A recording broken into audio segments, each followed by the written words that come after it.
Hey everybody, it's Brad. We're about to go live to Ukraine. We're going to visit with my buddy Mark J. Lindquist, who's a motivational speaker. But right now, he is in Ukraine using his skills as a military vet to serve the people of Ukraine. The short story on what he's doing is he just went there to help, but it turns out the way he can be most helpful is to get the right supplies to the right people, which sounds utterly simple. And even when he describes it, it's fairly easy. He goes and asks people who need supplies what they need, and then he goes and gets the supplies and buys them if he needs them and takes them to them. Sounds simple, but it's not. And it's complex because he's able to do this as an individual and as a he's got a team of people working with him.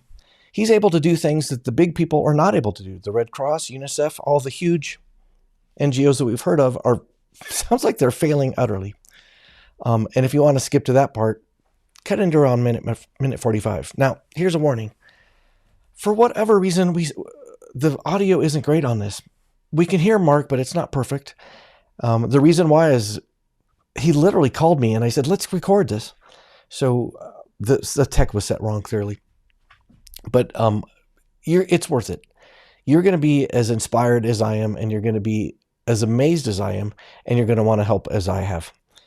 One of the ways we can help is make sure that Mark has enough money to buy the supplies that can save lives. So to find it, go to GoFundMe.com and type in Lindquist, and you'll find Mark J. Lindquist and his amazing effort to take medical supplies, mostly medical supplies, but some food, right up to the people who need them most. All right. I think you're going to enjoy this interview and be as fascinated and as shocked as I was. And you're going to think as I do that Mark J. Lindquist, that guy, wow.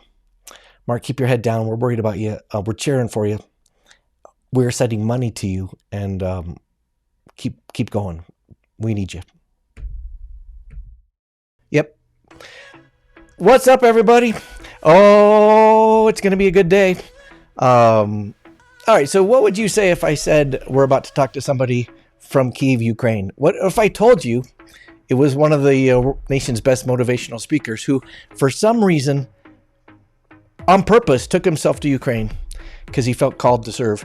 And what if I said we're going to talk to him right now? Please welcome from Kyiv, Ukraine, it's Mark J.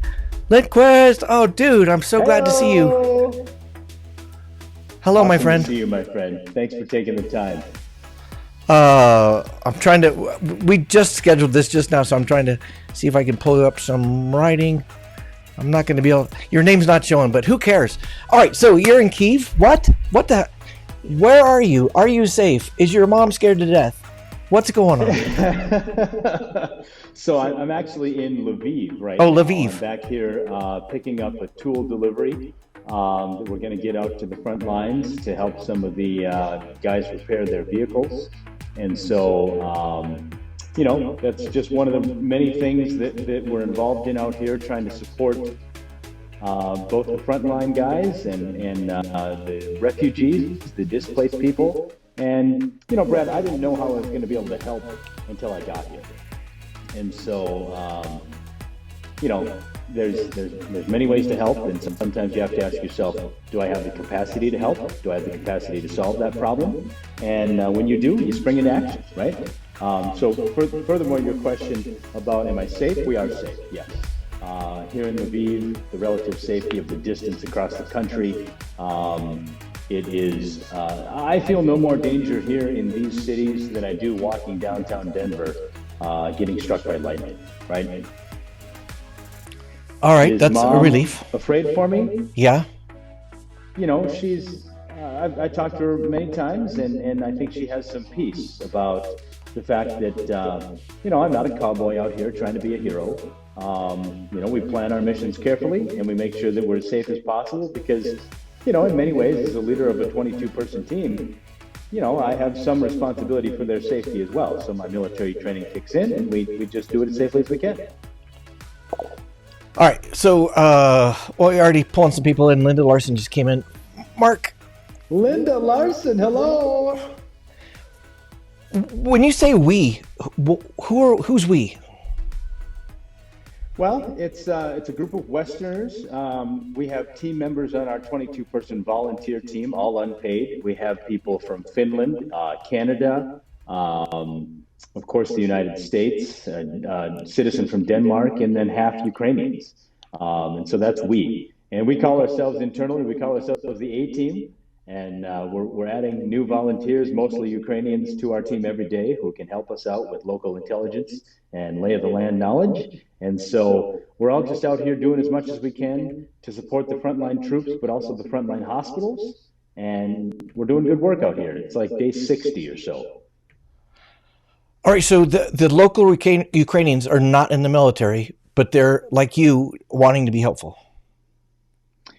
And yes, and so that's one thing that I've told some friends that I really wish that the American people could see and meet the Ukrainians that I'm meeting, because it's a spirit of togetherness and unity and all hands on deck and Ukrainians supporting Ukrainians that I wish that I could duplicate in the United States of America, right? Wouldn't it be nice to have some peace and harmony in our society? And so that's what I see over here. It's all hands on deck. They're fighting the most powerful enemy on earth in many ways, and they know that they have to band together in order to stand a chance. And so really of course, it's a war zone. You're seeing horrible things. You're hearing horrible stories. But the response of people is something that is, quite frankly, inspiring.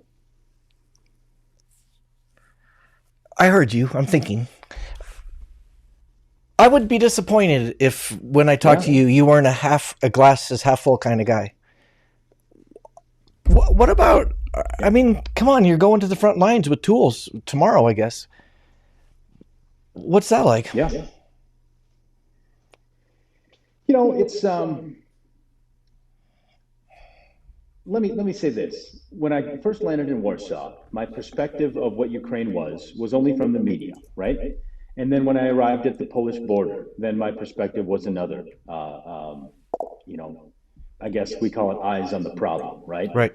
And then once I entered into Ukraine and got an hour across the border into Lviv, you know, then the picture started to, you know, I don't know, picture a coloring book, and now you're starting to color in just the basic colors, right? And now it's coming into form, and then you understand that piece of the puzzle. Then we push east again. We push to Kyiv, the capital. You know, a city of 6 million people roughly, and you meet local Ukrainians there, you network, you build trust, you help people as you can.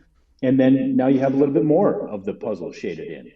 But then you push out near the Donbass, right? The Donbass is what you hear about in the news. That's two oblasts, regions is another name for oblast, Luhansk and Donetsk. And so that's the Donbass area. And once you start getting close to the Donbass, then it all of a sudden, it's like a magic eye. You look back and you're like, oh my goodness, that's what the picture is, right? And now you can look at the whole country from west to east, from north to south. And now all of a sudden you realize, okay, this is what the problem is, right?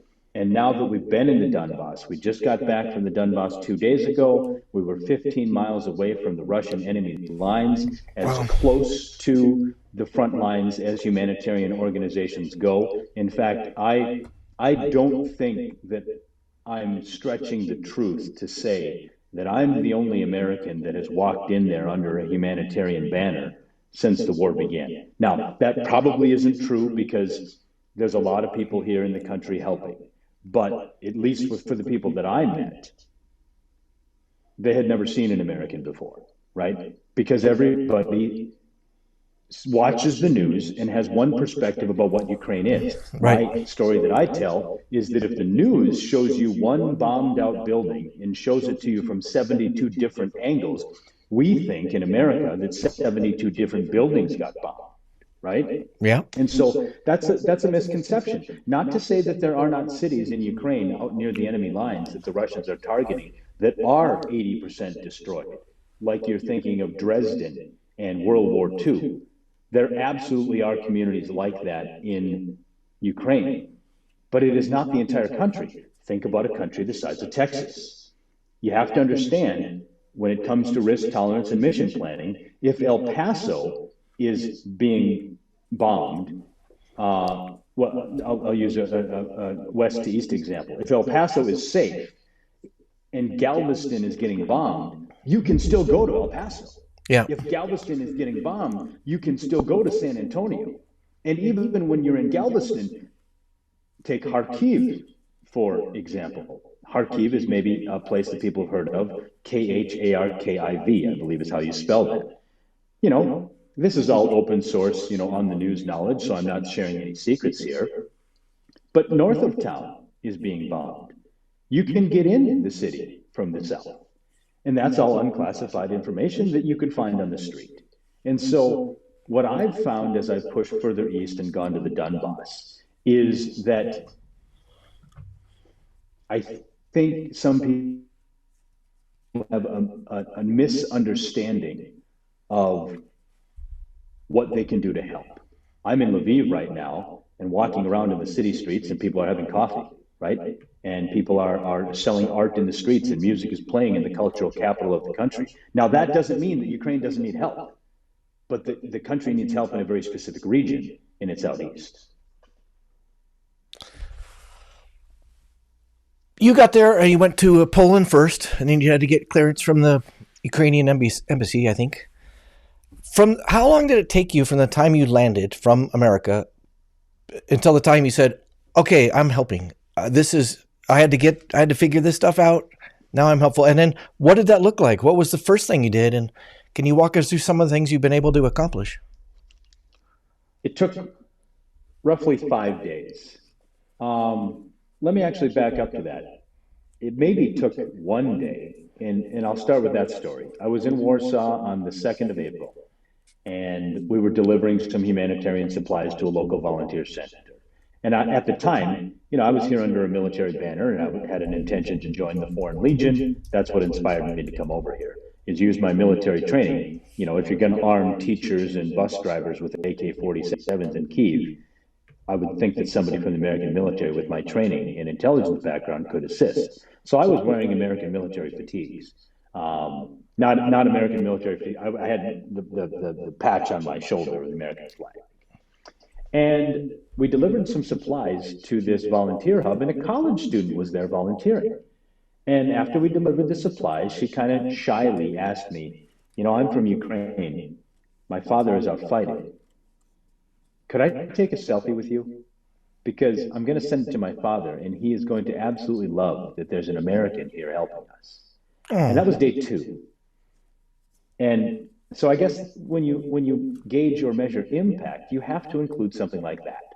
That even though the American military is not crossing the border, and we are not there with ground troops helping these Ukrainians fight World War III, still our presence as Americans here in the country or the region, that was in Poland, gives them hope, right? Because America is, I don't think it's up for debate, the most powerful country on earth, the most influential, the biggest military budget, the biggest economy. And so for an American to be there on a volunteer basis when we don't have to be, it gives people hope. Another story I'll tell real quick is I was standing outside of a grocery store in Poland. A Polish citizen comes up to me. She says, "Are you from America?" We said yes, and we got into a conversation. And she says, "Are you here to help us?" And I thought that was interesting, Brad, because that was a Polish citizen, not a Ukrainian, standing on Polish ground in a NATO country, under the relative safety and umbrella of the EU and NATO. And she said, "Are you here to help us?" The last thing she said to us was this. She said, "Thank you for being here from America. America is our only hope." Oh. And it's moments like those when you realize that you absolutely have to be here, right? And as an American here to help,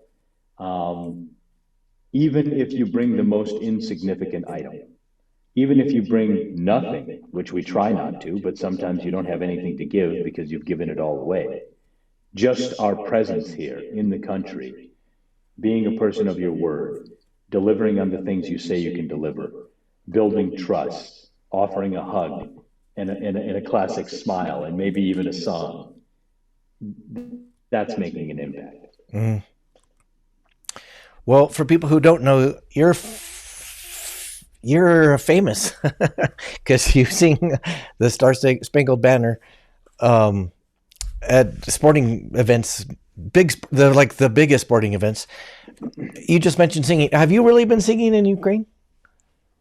A little bit, right? Well, tell And me. you know, we hope to schedule a big band concert fundraiser in some of these cities that it's safe to do so. And if we can pull that off, I think it would be a great thing. Because think about it, music, Brad. I mean, I can put a sheet music that I used to use in America, and local Ukrainians who play instruments can play it because it's universal, right? Right. And so English speakers, especially if you're under 40 in this country, you speak English. And so, I think we'll be able to do something like that. And I've been singing, it's Brad, it's 20 hours across the country on a road trip when you're delivering these supplies. So yes, it's wartime. Yes, it is tragic what's happening, but it's kind of like after 9/11. If we don't go to the ball game, the terrorists win, right? If we're sad and downtrodden and beaten down, then Putin wins, right? Mm. We're going to bring an uplifting spirit to people and not be inappropriate about it, of course. But yes, I've sung, right? I sing to the local Ukrainian in the car with me, and I sing them some Sinatra, and it maybe lifts their spirits for a day, of course. Aw. What? So it sounds to me. I've been reading between the lines here a little bit, Mark. One of the main things you're doing is getting things that are in one place that are needed over there. You're taking them over there. What kinds of stuff are you taking? You mentioned tools to fix cars. What are you delivering? It's everything from food, but mainly medical supplies, right? And my mission over here has kind of morphed into that, right? As motivational speakers, we speak for the hospital conferences, the American Nurses Association, for major healthcare organizations bring us in for their annual conference, and so.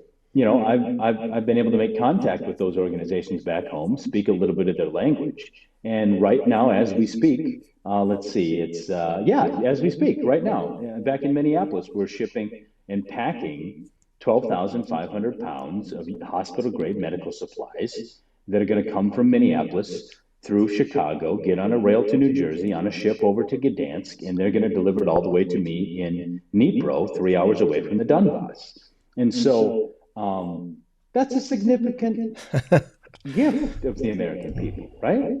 And so these medical supplies are so needed. You think about how the hospitals were ill supplied during COVID. Think about the fact that now some 7 million people have moved away from home into other areas, either Poland, Europe, or other parts of Ukraine. And now a local hospital that was built to serve 400 people is housing 1,200, right? Mm. Frontline hospitals are getting 200 battlefield injuries a day, right? And so they're not used to that. So they need every bit of medical supply that we can possibly get. We visited a warehouse today that gets these medical supplies out to front lines because they're using it faster than before you can get the truck unloaded, the first box is already used up. It's that urgent out there. And I visited those hospitals or visited those communities that have contacts with the hospitals 15 miles away from the Russian enemy lines in the Donbass.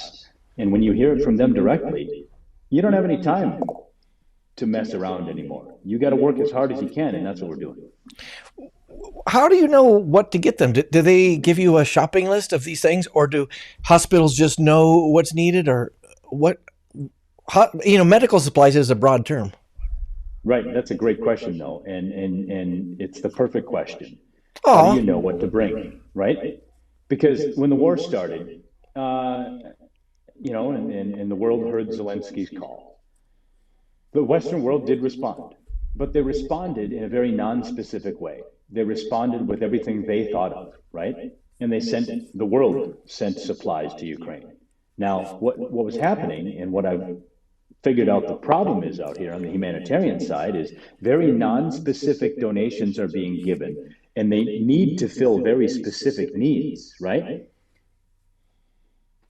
So I'll give you an example. I don't know if I told you about the potty training toilets. Did I tell you about that? No. Okay, so listen to this story, which I think encapsulates the problem on the humanitarian side. There's a big warehouse in Poland, and the Western world's donations were poured into there. Now, they separate them into 9 different categories: food, medical supplies, toiletries, clothes, those kinds of things. And they don't have the people power over there to sort them any further than those 9 categories. So there was a request out in Ukraine for 20 potty training toilets, because I don't care if a war is going on, you don't want your toddler to regress in their potty training, right? So now you're displaced when you fled the war-torn area as fast as you could, grabbing your documents and whatever you could hold. You didn't think to grab the potty training toilet, right? And so there was a request for those. Now, at the warehouse, those are labeled, ironically, toiletries, right? And so you're sitting there waiting for dish soap and laundry soap and shampoo and body wash and toothpaste, and you've requested toiletries, but you get a pallet full of potty training toilets. What good does that do? If, a pickle company donates a pallet full of pickles, that's labeled food. And so they just ship the pallet of food to the community near, in the Donbass. And yes, a pallet full of pickles, that could feed you, but that's not exactly what we were looking for. You know what I'm saying? Right. And so non-specific donations were trying to fill specific requests. So the only way that Ukrainians were really being helped was through the law of large numbers or dumb luck. That's no way to help people, even inside of a war zone. And so we have tried to circumvent those big NGOs and the big government entities that are not solving specific problems. They're just trying to do it by force. We have been trying to start not from west to east, but from east to west. We work very hard every day to earn the trust of the hospital director or the commander of the military unit, who says, we need this many tourniquets, we need this many nasopharyngeal tubes, we need this many burn bandages, we need this many IFAKs, and we need this many dialysis machines. And unless they've requested it, we don't send it, right? Because here's what happens when you're at the bottom of Maslow's hierarchy of needs. If you are worried about food, water, and shelter, and your people are starving to death, you're going to send, your cell phone is your lifeline, right? There's still internet in Ukraine, all over Ukraine. There's Starlink in certain places. So you're going to use your cell phone, and you're going to send your specific list of needs to everybody in your contact list. So let's just say you sent it to 87 people. Now, what might happen is you might be a good, wonderful person with a lot of people who love you, and 78 people might fill that request that you asked for. The other 77 people don't know that it was filled.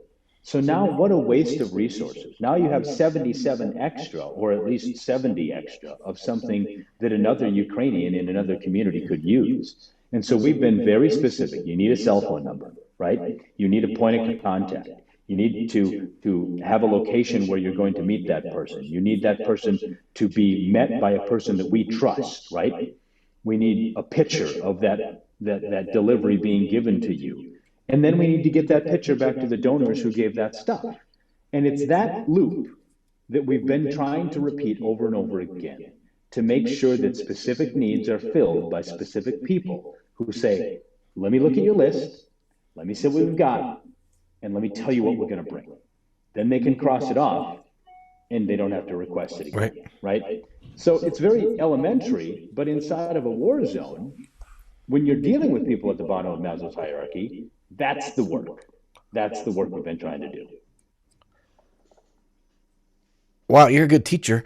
Walk me through this. You said we need to be met by someone we trust. What are you talking about? There are bad actors in the country, right? Out here, as in life, but multiplied by the fact it's a war zone bordering Russia. There, trust is the thing you have to build before you've done anything, right? You have to prove that you're not a Russian sympathizer. You have to prove that you're not a Russian spy. And so, on top of that, I don't think I'm saying anything that anybody doesn't know, and I'm not trying to be disrespectful to the Ukrainian people, but there is some corruption here, right? And a local Ukrainian would tell you that.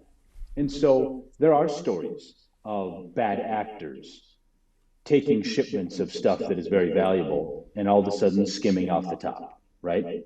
And an IFAC individual first aid kit that probably goes for about $150 to $200 US, up to $350 depending on what equipment is in there. That can be like black market gold, right? And so we've run into instances where people are not the kind of individual with integrity that you want. And so you don't want to hand it off to somebody that you don't know, because you don't know their intentions. Money can make people do a lot of bad things, especially in a place in the Donbass where you only make $300 US a month, right? And so all of a sudden they're behind the wheel of a truck that has $50,000 of equipment on it. That's very tempting, right? And so once again, I'm not speaking poorly of the Ukrainian people. That's probably human nature at its worst. And that's not specific to Ukraine, that's humans, right? When there's an opportunity to profit.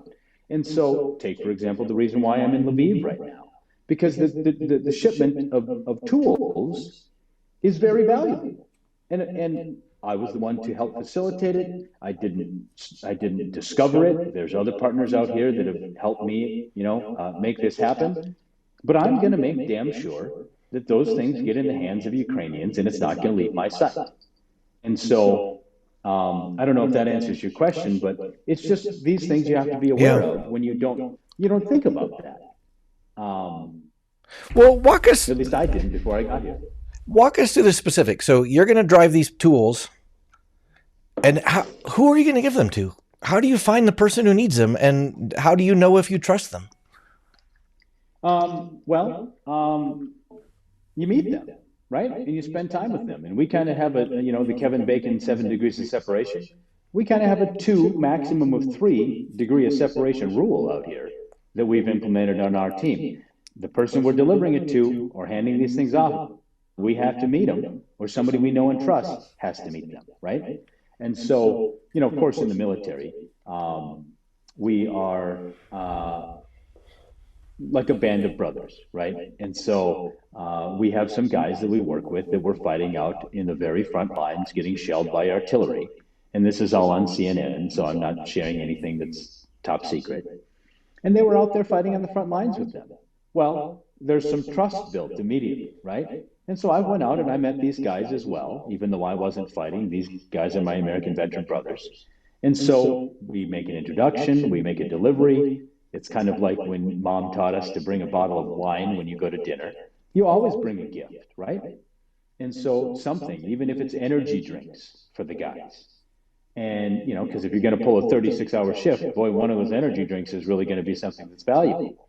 And so even if it's something as small as that you can source from a local grocery store, you do it. You build trust, you're a man of your word, and you ask them, what do you need? I did. And they sent me a list. I sent it on to the tool supplier, and that shipment is coming this week. And so it sounds simple, but it took us 60 days to get here and understand what the problem was and how to solve it. And so I think we can do some specific good over here, Brad, because I've committed to be here at least till the end of the year. And, with this 6-ton shipment of medical supplies we're getting from Minneapolis, with the shipment of tools that we've gotten, this tool delivery has taken me a month to work on, right? And it probably took the guys in Poland donating them a month before that.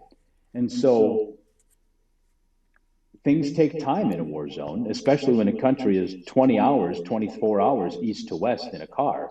When there's a gas shortage, I don't know if the news talked about that gas shortage. Have you heard about this? Only in general terms. I don't know specifically, no. Oh my God. So it's the 1970s out here, man. So you drive by a gas station in any of these cities, any city in Ukraine, and for the last 3 weeks or 4 weeks or so, there are 90 cars. I counted 85 cars in Dnipro the other day in line at one gas station. By the time I got there, I was walking. By the time I got there, the gas stations put the cones up because they ran out of fuel. It was 2:30 in the afternoon.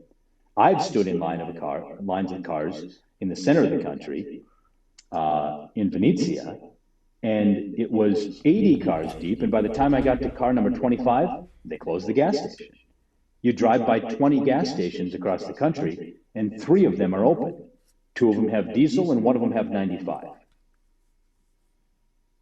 Because there's no pipelines in Ukraine, right? They have to truck it in. The Russians have bombed the fuel depots strategically. So the only way to get fuel to the people, where there's still 37 million people living and working, is to truck it in. And that's not a secret. Everybody knows that in Ukraine, but I don't think that's being covered well enough on the news. So think about how hard it is to get something from Poland, which is at least 20 to 22 hours to the Donbass by car, 1,000 kilometers, probably 1,200 kilometers, if you don't have any fuel, right? And so most of the humanitarian organizations, they dump their stuff in Lviv, an hour across the border. And they say, yay, victory, we got our stuff into Ukraine. Wait, it's not in the right place. Right. It's still 20 hours away from where it needs to go. And so that's what our people do, is we get our people in a van, we get it in a truck, and we get that baby across the country, and we call in every favor we possibly can to get fuel, and we deliver it. Okay. There's nothing you're saying that's not fascinating. How are you getting enough gas to take these tools in? You said you call in favors. There's a lot of questions there.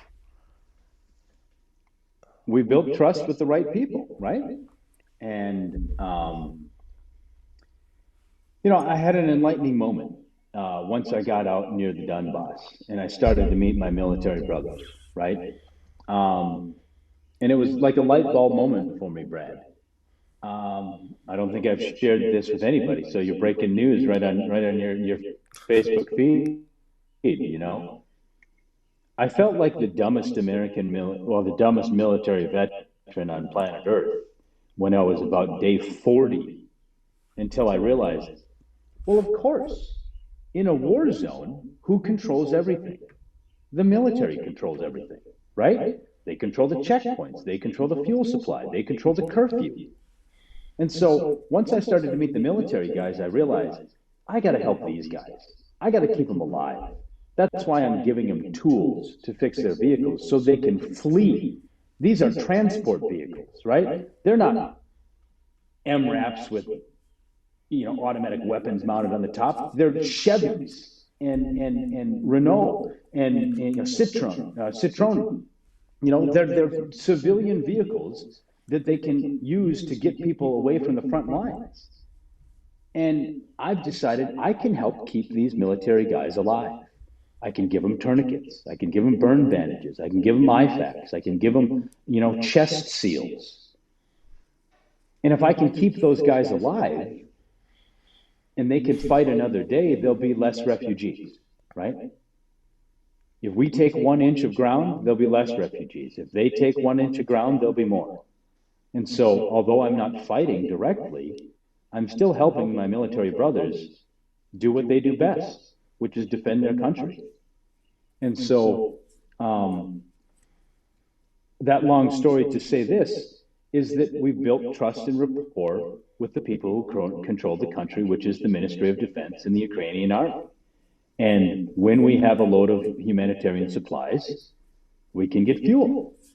Because if they're not going to let a load of supplies that is going to go to a frontline hospital sit in the middle of the country out of gas, right? Right. And it's something we had to learn out here.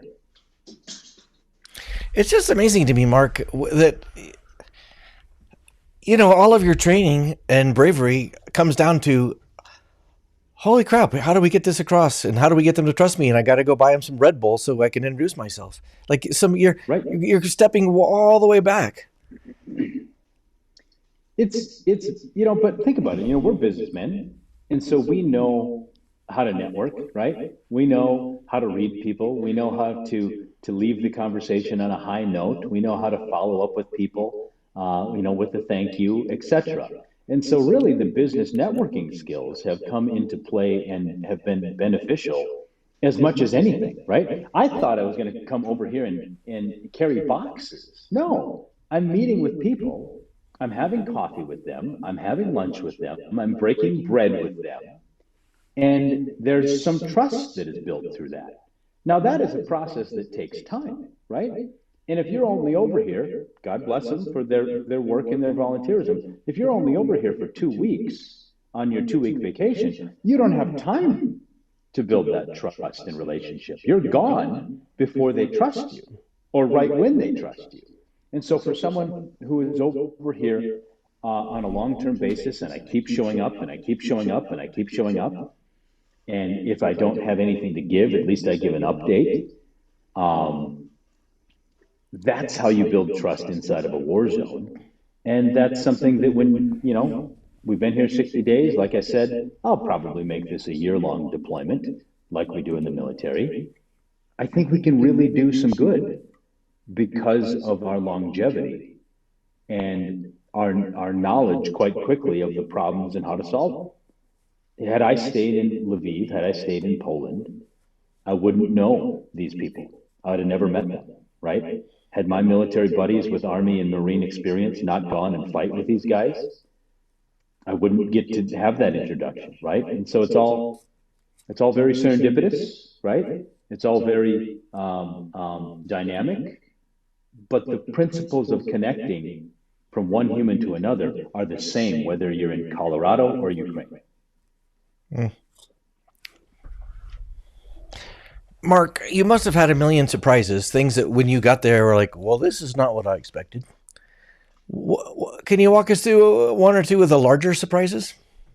Because you said, for example, I thought I'd be carrying boxes. It turns out I'm building relationships and I'm deep into logistics. Yeah. If I'm using those words right. Yeah. As far as surprises, I'll go good news, bad news, right? The bad news first. The big surprise that I had was, the names like UNICEF and Red Cross and UN, HCR, which is the High Commissioner for Refugees, right? And these big organizations. My biggest surprise, much to my dismay, was that those organizations aren't worth a shit out here. I would never donate to the Red Cross ever a day in my life ever again. Because those people are in humanitarian tents drinking coffee, not doing a thing. I walk the streets and then I walk into the Red Cross tent and they're not helping anybody. It makes me so mad that they raise millions of dollars and I'm out here trying to raise 10 grand to ship medical supplies. Because I don't know if they're fat and happy. I don't know if they have gotten a corporate directive that they can't go any further than Lviv. But if there's 100 humanitarian vans in Lviv, an hour across the Polish border, there's one in Dnipro, 3 hours away from the Donbass. The humanitarian organizations just come over here, the big ones, to pose for their Instagram in front of their warehouse full of goods. And within 60 miles of me in Lviv, there's probably every supply that's needed to save lives in Ukraine, but it's in the wrong spot because they're hoarding it. And I couldn't be more angry about these big organizations being celebrated for their help. I couldn't be more angry about these organizations who raise the big dollars and the people in America have this incorrect programming to think that you can only donate to the big organizations with longevity and a track record. Come to Ukraine and you'll stop donating to the Red Cross. Now separate that from your local Red Cross. I think the local Red Cross in America does a lot of good, but internationally, I'll tell the Washington Post that they suck because out here they don't do the work. The little guys do the work. So that's the biggest surprise on the bad side of the coin. The biggest surprise on the good side of the coin is I haven't seen unity in a society since I live in the United States of America post 2020. I haven't seen unity amongst a society like this ever in my life. There isn't a Ukrainian that I meet that isn't all hands on deck. I met business people out on the front lines the other day who have absolutely emptied their bank account like I have. And they just give because they know that if they have extra, there's a soldier that needs a tourniquet. So they buy it and they give the uniforms and they give the boots. And think about uniforms and boots and tools for cars. Those are non-lethal items, right? Camouflage keeps you alive. So they donate camouflage to their troops because they're standing up an army, the Territorial Defense, the Foreign Legion. They're standing up an army of tens of thousands of people who were accountants last week. They didn't own camo boots. They didn't own summer weights. They didn't own ballistic helmets and body armor. So they're trying to stand up an army with donations. I'm trying to inspire the Americans to send those donations. Before I ask you some more questions, I'm putting a link in the Facebook feeds, and it'll be everywhere where I post this, but it's to Mark's GoFundMe site. If like me, you would like to get money, specific help to specific needs, Mark J. Lindquist is making that happen. So check out that link for a GoFundMe. All right, so back to the Red Cross. What you? So let me see if I can restate this. You said one of the problems is Americans ship a whole bunch of stuff and then it's not sorted and it doesn't get to the right place, and it's the equivalent of not being there. You're saying the Red Cross, just as one example, has a warehouse full of crap 20 hours away from where it needs to be, but they're not doing anything to get it to the right people? I'll give you the very specific example. Yes, please. If you go to the Polish border at what we call the Medica crossing, it's the largest border crossing from Ukraine into Poland. Roughly across that border crossing, 6,000 to 7,000 people a day cross there these days. A month ago, it was 30,000 a day, right? At the peak of it, it was 100,000 people a day in a river of humanity that crossed on this one border crossing from Ukrainian customs, 200 meters through the green zone into Polish customs, and then walk into Poland. So if you go to the Polish side of the border, it's like Lollapalooza.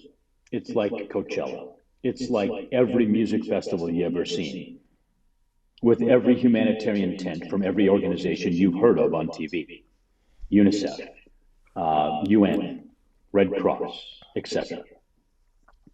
They're giving stuff away at the border. 200 yards away on the Ukrainian side of the border, there's nothing. At its peak, remember I got here in April, and this is a lot like Minnesota weather. This is a lot like Colorado weather. It was cold at the beginning of April. It was getting down to about 17 degrees Fahrenheit at night. So during, 1 April, that was only 5 weeks into the war, and new cities were getting bombed all the time. So new refugees were fleeing to the border. So there were lines that were 72 hours long to cross the border into Poland. They're standing out in the elements. It's raining. It's 17 degrees at night. You can't get out of the line to go to the bathroom or you'll lose your spot in line. So we heard a story, I think it was about on April 10th. I'll have to check my notes, but around about then, we heard a story, maybe the world did too, about a baby that had frozen to death at the border waiting in line. Because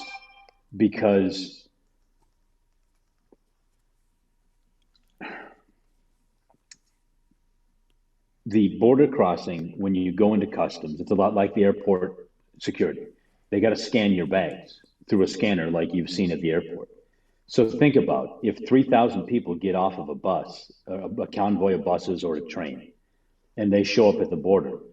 Think about if you show up at DIA and there's 3,000 people in line for the Delta desk, and you wait there for 72 hours. It takes a long time for every family that gets through.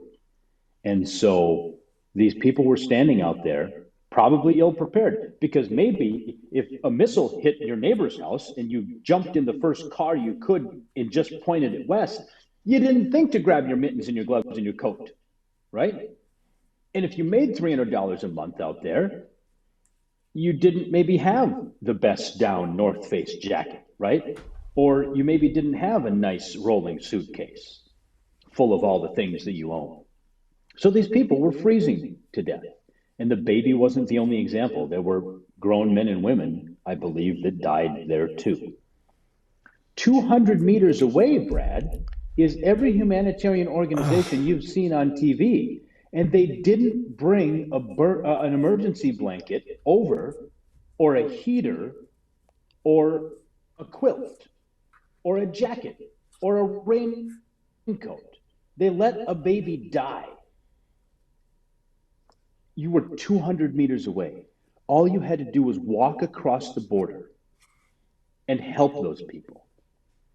If that isn't the perfect example of these organizations not here to solve problems, but just instead post for their Instagram, I don't know what is. And that example has been duplicated in front of my eyes all across this country. I hear your outrage. I feel it. I don't understand. You've seen it. You were there. Why? It's 200 yards. They could grab a box and walk across, right? What was the reason? Why don't they walk? If you were to talk to the volunteers in Poland, and God bless them for being there to volunteer, because there's 329 million Americans that didn't come over and help. But they're paralyzed by the fear of the American media that makes Ukraine out to be something that it's not, right? They are deathly afraid of walking across the border and standing on Ukrainian soil.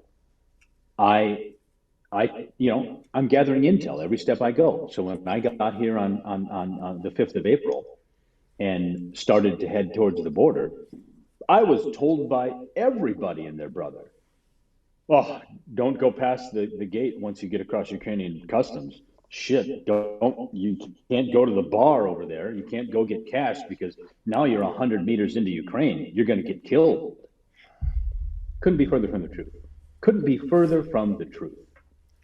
And so people come with this built-in fear that's built up by the YouTube videos and the TikToks and the garbage that they watch on social media. And it keeps them from helping, right? It keeps them from coming to help when they could.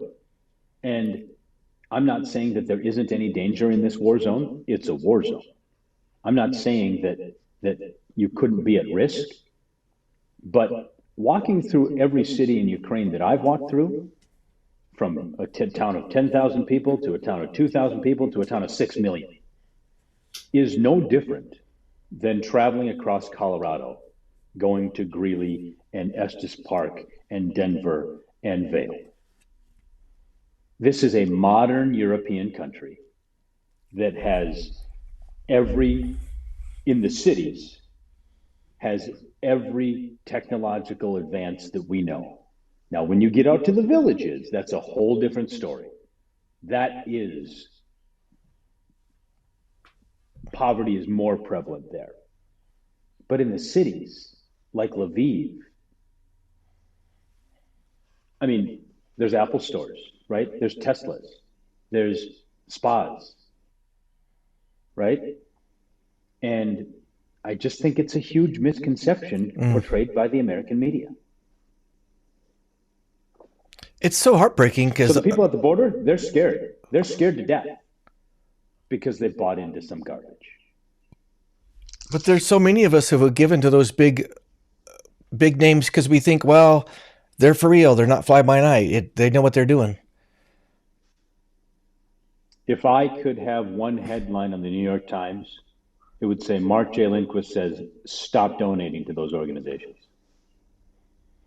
It's so maddening because they get all the money, they get all the attention, and they're not helping. They're letting supplies sit in warehouses 20 hours away from where it needs to go. And they're getting more donations because of the pictures they take. And guys like me have to show up on their door, literally, and knock on their door, take my translator. Well, it wouldn't be translator because they're Westerners, they speak English, and ask for a box of stuff.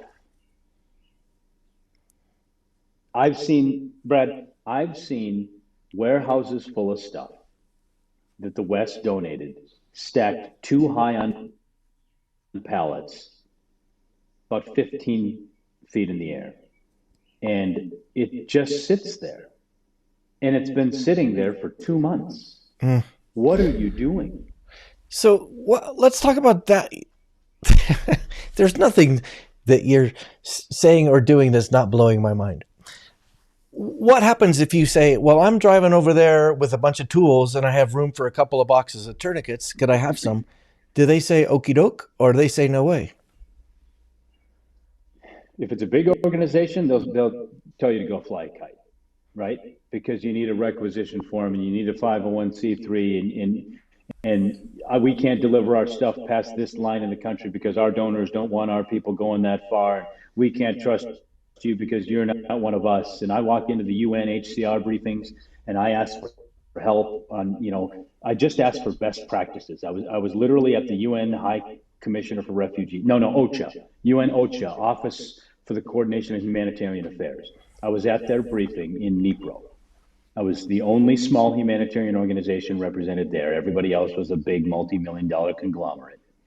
And I asked questions. I said, I'm trying to get a 6-ton shipment of U.S. hospital-grade medical supplies into Ukraine.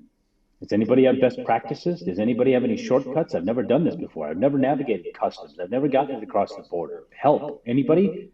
I'll be right over here, I said. That's a direct quote. The guy that I ended up talking to, I had to go track him down, by the way. Nobody went up to talk to me. He said, well, you got to go to our website and figure it out for yourself. What? I wish I would have recorded that. Next time I'm going to go in there and record it. And I'm going to expose these idiots for doing nothing to help. Nothing. It couldn't be more maddening.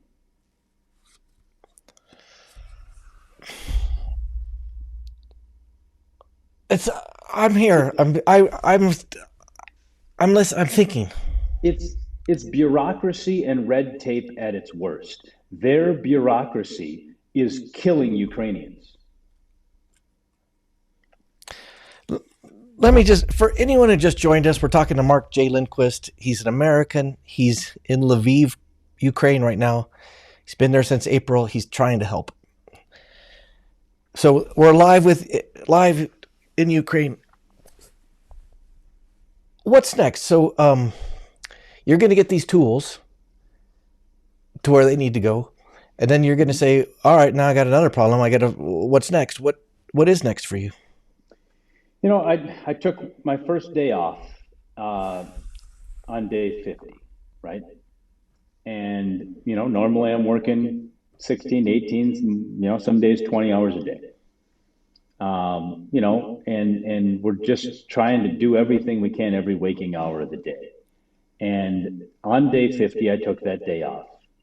And I just reflected upon, all right, where are we? Where have we been? What problems have we solved? What problems are ahead of us? And I really felt like, okay, we're going to move from boxes and vans to shipping containers on ships and airplanes, right? Because now we can. We're going to move from $100 and $500 a time, or $50 or $10 from individual donors, which is wonderful. That's how we funded this whole thing. I think our average donation is probably somewhere around $150, right? Which is wonderful. But now we're going to move to 150,000, right? Now we're going to move to the corporate sponsors. Now we're going to move to the deep pocketed donors who, if they donate 50 grand, that's their interest for the year, right? And so that's where I see us moving. We're moving 6 tons of hospital grade medical supplies. And an organization, I think I can say this confidently, an organization of our size and stature without corporate sponsorship, made up as we go, run by volunteers and a bunch of merry band of idiots, nobody moves 6 tons of medical supplies. Our ATeam has moved 24,000 pounds, 12 tons of medical supplies from the western part of Ukraine, where it's not doing anybody any good, to the eastern part of Ukraine, to Toretsk, 5 kilometers or 3 miles away from the enemy lines. We've moved it to Pavlograd, an hour east of Dnipro, which is 2 hours away from the Donbass. We've done that because our team of volunteers is awesome. Had we not shown up, I'm pretty confident to say that those supplies would still be sitting out west where they don't do anybody any good. How much so I of think this it's moving into a bigger phase? did I mention? People who are listening, look in the link right now. Look for it. You can send them some money. You should send. I've done it. Yeah, thank you. Where are you getting supplies? So when, like the tools, are they coming from? Where are they coming from? Poland? Are they coming? You're having medical stuff shipped from Minnesota. Where are you getting this stuff? So specifically with the tools, there's a wonderful dealer, and I haven't gotten approval to speak about it publicly. So although I would love to, All right. sing their name from the rooftops, there's a tool dealer in Poland who wants to help win the war, and keep Ukrainians from dying. And so these tool dealers are donating these tools from Poland, and we're getting them across the border, and then I'll escort them from Lviv out to the front lines. And they were waiting to do it, once again, because nobody travels that far east, so they don't know anybody and they don't have the trust. They were waiting to do it until they had somebody who knew somebody who needed them. That's me, right? That's me and my guys. And so Yay! that's what most of the organizations lack, is they don't have anybody as far east as necessary where the need is, so they don't know where to send it. So when faced with the fuel shortage and 20 hours of travel ahead of you, they just say, well, forget it. We'll just drop it here and trust that it'll be okay. The Pentagon, I believe it was the Pentagon spokesperson of the news stories, very few news stories I've been able to catch while I've been over here. I know it was a high government official. It might have been State Department, but I think it was the Pentagon spokesperson, said on CNN, once we get the weapons into Ukraine, we don't know what happens to them. So if the Pentagon doesn't know, the humanitarian organization doesn't know. And so it's because they lack assets on the ground. They lack somebody like me in Dnipro that says, hey, I met this guy. He needs the stuff. Send it. And when you lack that, and you've got a truckload full of stuff, everybody thinks in the logistics world, well, I got to get it to a warehouse, right? In my vocabulary from here on out, the F word is no longer a bad word. You know what? It's the W word, warehouse. If it's in a warehouse, it's not in the hands of Ukrainians that need it, right? When I visit a warehouse, the first question I ask is, what's the cycle rate?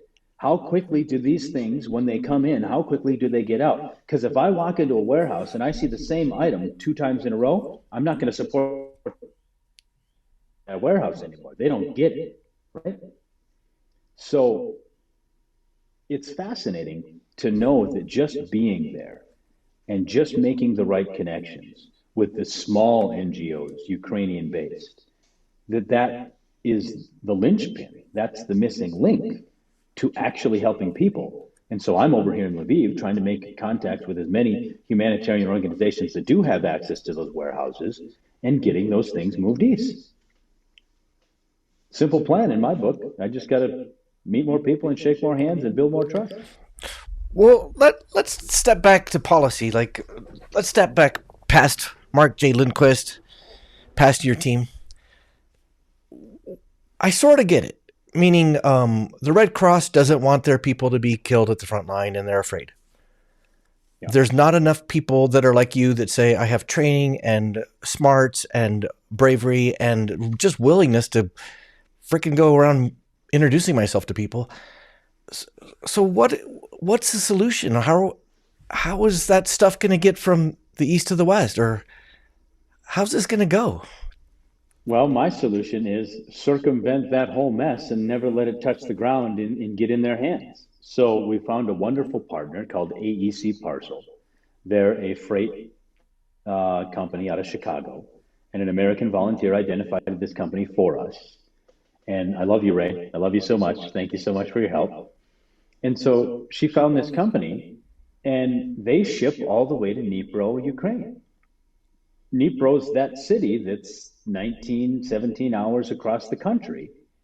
And I don't know how. I don't know why they're the ones. I'm not going to look a gift horse in the mouth. I have it in writing now that they're going to ship it over for me for 80 cents a pound. And, um, which is about a tenth of the price that if you shipped a box UPS, but they're going to get it on pallets on a ship. And so, yes, it'll take probably 4 weeks for it to get across the ocean to me. But now I don't have to deal with fuel, right? Now I don't have to deal with getting it across the border in customs. They're going to do that for me. Now I've got a couple boxes trapped in Polish customs. I don't know if I'll ever see them. I have no idea why. We've sent all the forms that we need to. It's just another headache.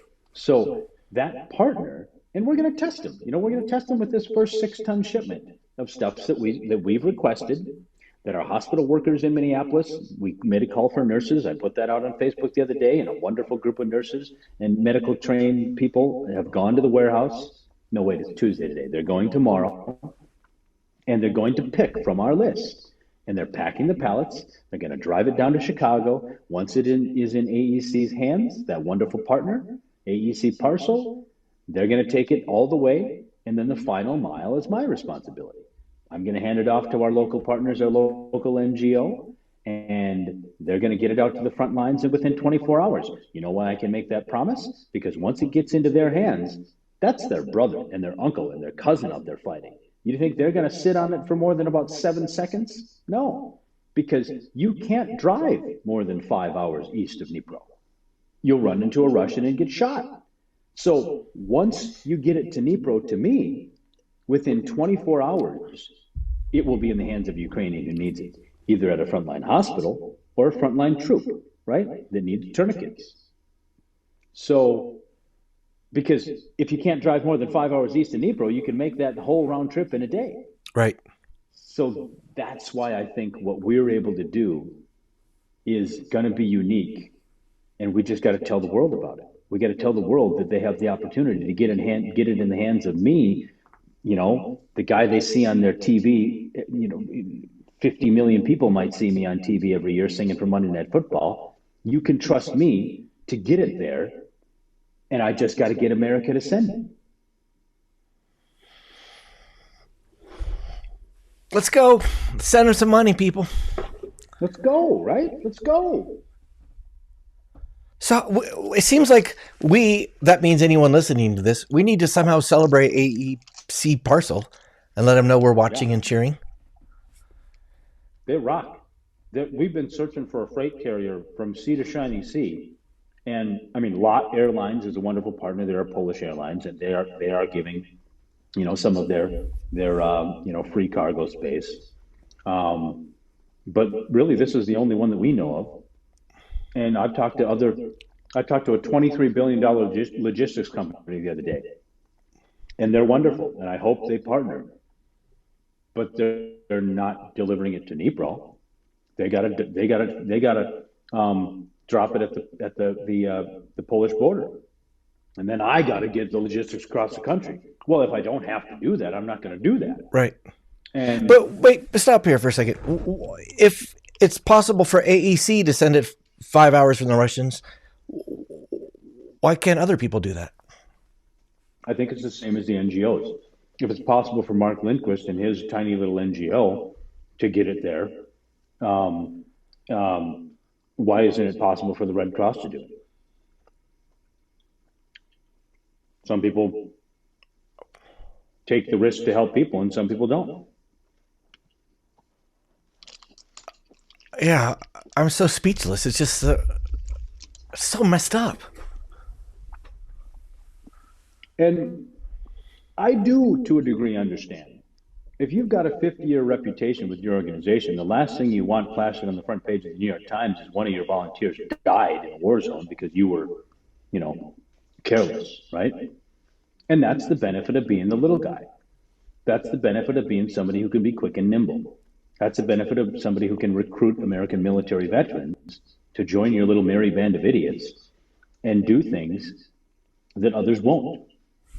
And so I understand that I don't have the credibility of a 50-year NGO. I understand that I don't have, a track record of millions of dollars of aid being delivered. But I've got the track record of 40 years as a good human being, right? I've got the track record of being the person that you see on TV. I've got the track record of somebody who, 50,000 people at least see me on stage every year. And so I just need help reaching out to those people, letting them know that, hey, your buddy Mark is over here and you can count on him. Yeah. Well, you're my buddy, Mark. I'm letting them know. I'm trying. So it's like you. You're my buddy. Well, tell me a little bit about you personally. Where are you? Are you in a hotel room? Or I'm trying to picture where you are. Yeah. So, because a lot of people have fled the whole country, there are Airbnbs available, right? And so that was shocking to me, that when I got here and I was like, dude, I packed my rucksack with the plan of sleeping on the subway station floor in Kyiv, right? I got a sleeping mat, I got a 0-degree sleeping bag, I had it all ready, right? I had water filtration, straws, I had the whole 9 yards. Because you plan to deploy. Well, then you realize, well, my goodness, we got an American volunteer over here who's got deep pockets, and so he has sponsored our lodging. And, guys rotate in, guys rotate out. We got places with enough beds for everybody, and sometimes we got to sleep on the floor. Sometimes we got to roll out a sleeping mat. Whatever. We're not expecting the Ritz. This is war. But I'm blown away. All the volunteers over here stay in Airbnbs. All the volunteers stay in hotels. Because there's no tourism here. So there's vacant rooms everywhere. And so you can rationalize it by saying you're contributing to the Ukrainian economy. But also in the American military, we know that if you are not fresh and rested, how are you going to accomplish the mission, right? And so we're not living in excess. There are certainly people that are out here that don't get it. But we don't. I mean, it's just a little apartment, right? Nice. I rented an apartment for the remainder of the year out in Dnipro so that I got 4 beds for guys, right? Because if you're going to work 18 hours a day, at least get the 6 hours of sleep that you're getting. Have it be good, right? So, I cover that with my own dime. For some of that lodging, some of that overhead, I guess you'd say, so that I can say to the people who donate to GoFundMe, everything that you donate is going to Ukrainian, right? I buy food for the guys, other guys chip in for the meals, other guys chip in for the cabs. I rent the cars myself, because we can, because we built a good business and we got the money. So if there was ever any time to put it, like the Ukrainians, all hands on deck, this is it, man. I'll make more money in the future. I'm seeing some comments. Here's a nice man. Grover Wren said, thank you. I donated. Thanks, Grover. Hey, thanks, Grover. I appreciate you, brother. It's just stunning. This is not what I expected this conversation to go like. Let me ask you, I asked you what was surprising. What have you done that's dangerous? Because the Red Cross is not going where you're going for a reason. I told you before we went live, I've been worried about you. What do we need to, I don't even know how to ask you this. Are you taking some scary risks? No. Probably the closest thing to scary was going 15 miles away from the Russian enemy lines, right? But we were there to move a displaced person who had to move west, and help them move their stuff, right? At the same time, it was a dual or triple mission. We were there to build relationships with the local NGO. We were there to build relationships with the local hospitals. And so we figured if we're going to bring a vehicle out there anyway, because the best way to build trust is to do it face to face, right? Shake their hand, show up, be the person who showed up. Gordon Lindquist was right. Half of success is just showing up. And so that's what we did. And so when we were out there, that was really the first city other than Irpin. I'm sorry. Yeah, Irpin, which is just outside of Kyiv. I'll tell that story in a second. That was really, Kramatorsk was the first city that had aligned with what I thought Ukrainian war zone would be, right? Because the city was empty. It had been evacuated. And there was not a car on the street because it's just so close. I mean, that's the next front, right? And it's a town probably the size of Fargo, North Dakota, 150, 200,000 people. And there was almost nobody around, right?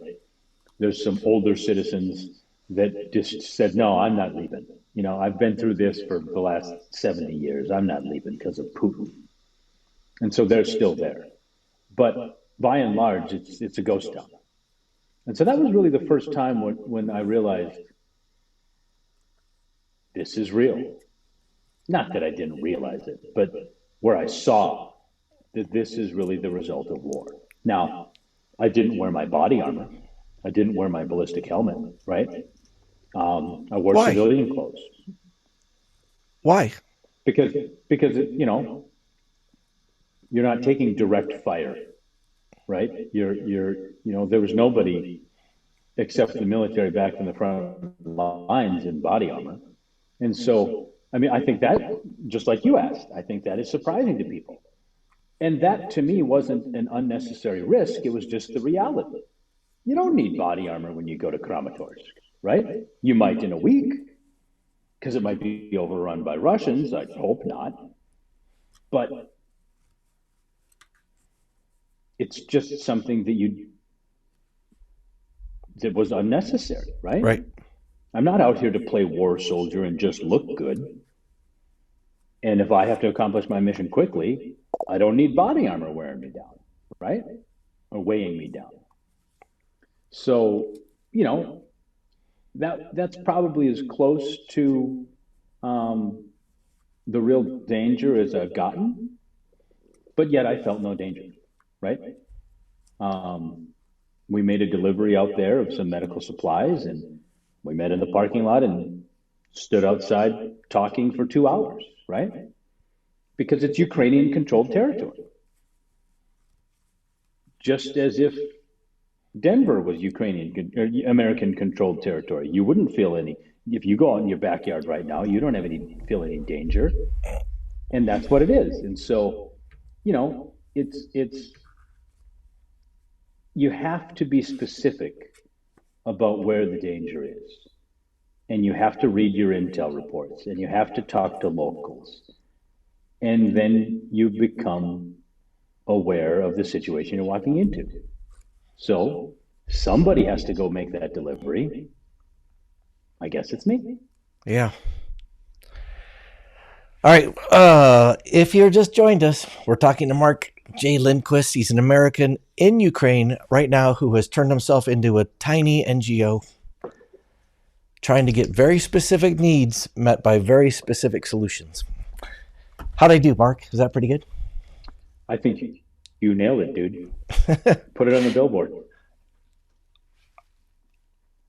You said you had you said you were going to tell us another story. Can we get one more story?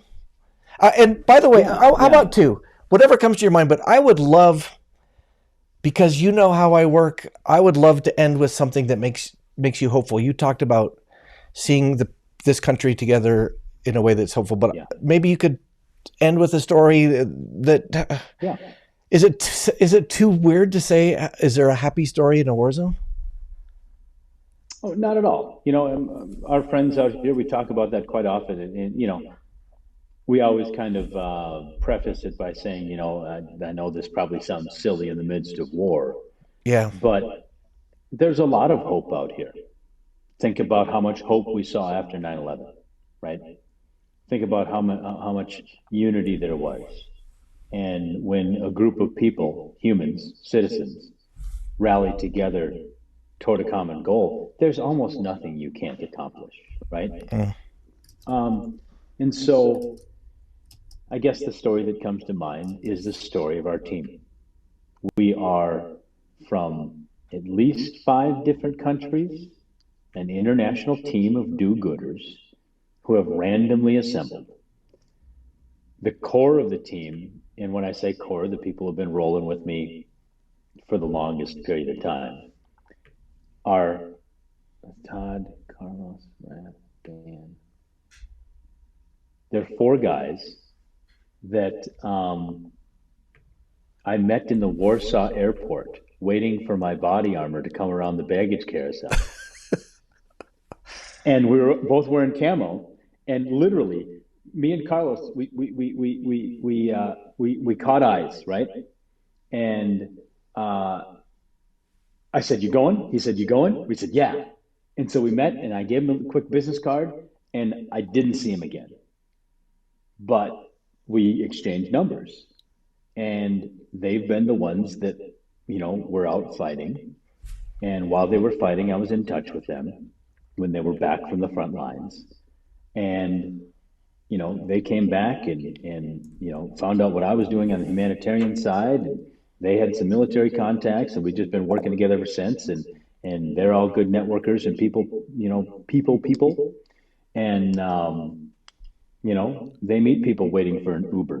They meet people in the coffee shop when they're getting their morning coffee. And our team just expands because the humanitarian world out here is a small world. We meet the same guys and gals all the time. And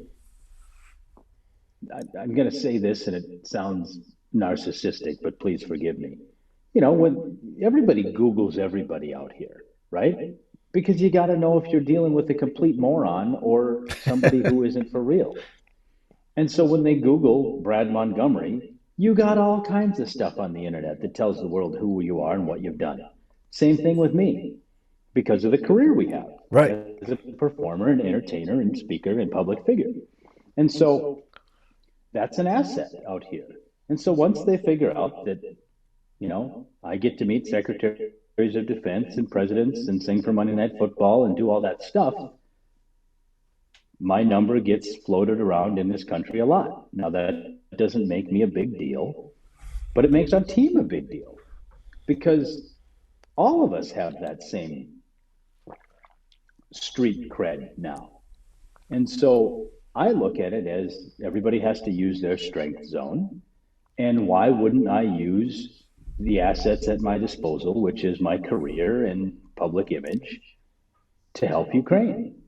And so I'm not saying that I'm the leader of the team necessarily. These are all grown men and women who have wonderful accolades to their own name. But we've assembled this squad of ATeam members, and none of us knew each other before. Most of us came to one another in a serendipitous way.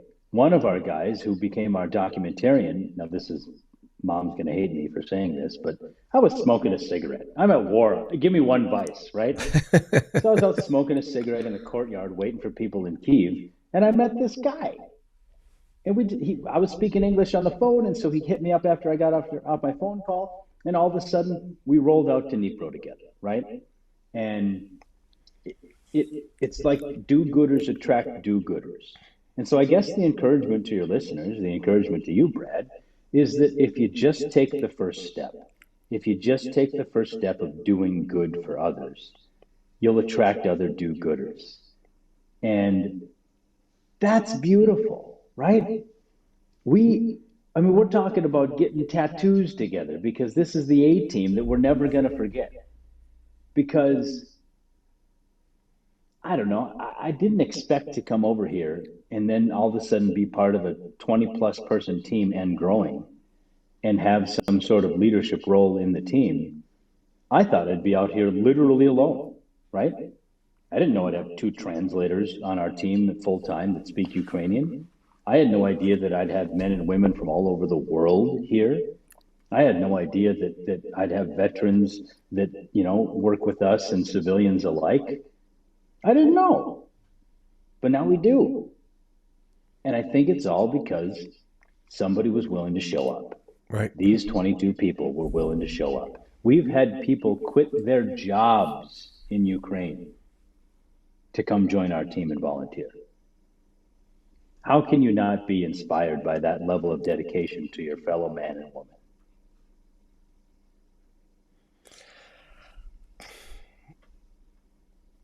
I'm here. I just wanted to let it sit. How can you not be inspired by a man like you, Mark Lindquist?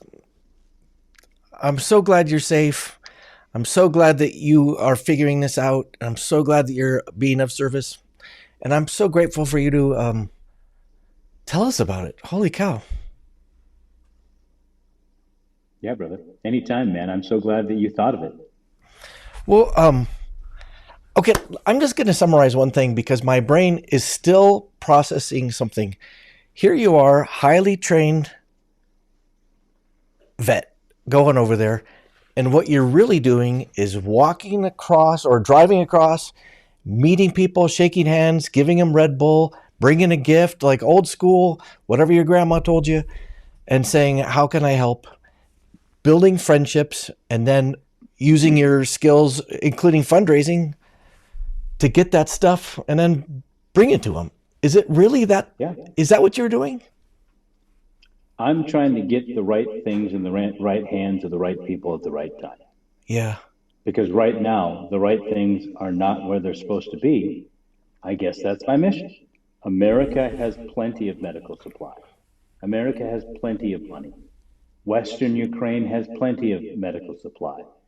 I just have to work one truckload, one shipping container, one plane at a time, one box at a time. I delivered a single box the other day because it had decompression needles in it, 100 of them, that could save 100 guys' lives. And so that's my mission. Mainly medical supplies, but food when necessary, life-saving calories when necessary, money when necessary, a vehicle to transport people and goods and refugees. And we do that with the help of the American donor. We do that with the help of our network. We do that with the help of people 50 and $100 at a time. And don't tell me that $50, I get $10 donations. Those are my favorite, right? Because somebody thought to skip their Starbucks and send it to me, right? And when the US dollar goes so far over here, because our economy is more robust than Ukraine's. It's not a knock on Ukraine, it's the reality of money. The US dollar buys a lot over here. So send your $10, send your 50. You're gonna get paid in a few days. Send 100. And that's how we've raised, between the team and myself, over 125 grand.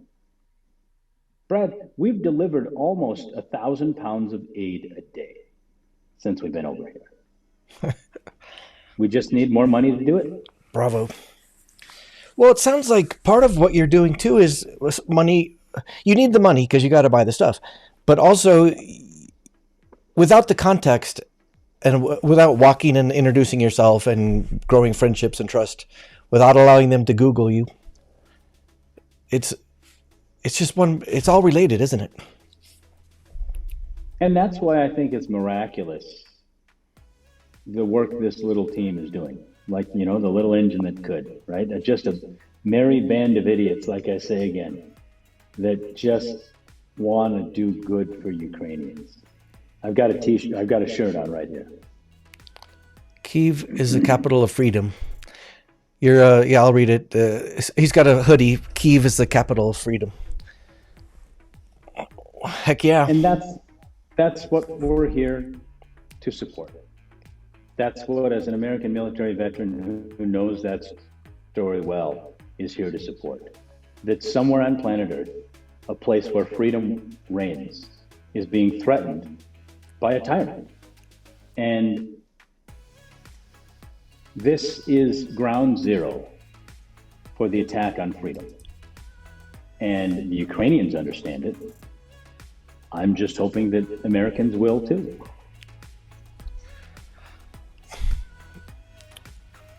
We're leaving it there. If you are listening to this and you want to know what this link is, I'm going to read it to you. So get out a pencil because it's not an easy one. So, all right, I'm waiting. Oh, go, I'll Mark. stop you right there. If you're going to do the GoFundMe, the simple is go on GoFundMe and search my last name, Lindquist. Oh, thank you. All right, yeah, Lindquist, Mark J. Lindquist. He's all over Facebook. He's all over Google. And it turns out he's all over GoFundMe. But yeah, send some money.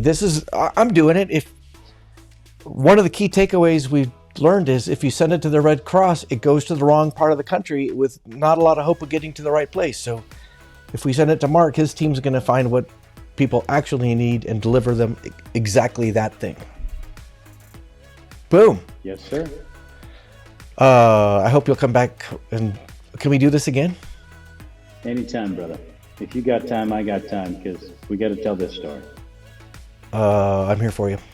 Thank you for your heroism and your bravery and doing the things that the rest of us are not doing. Mark, stay with me. Everybody, hit GoFundMe. Do this. Take care of each other. Be nice. Let's make sure this is worth it. Thanks, everybody.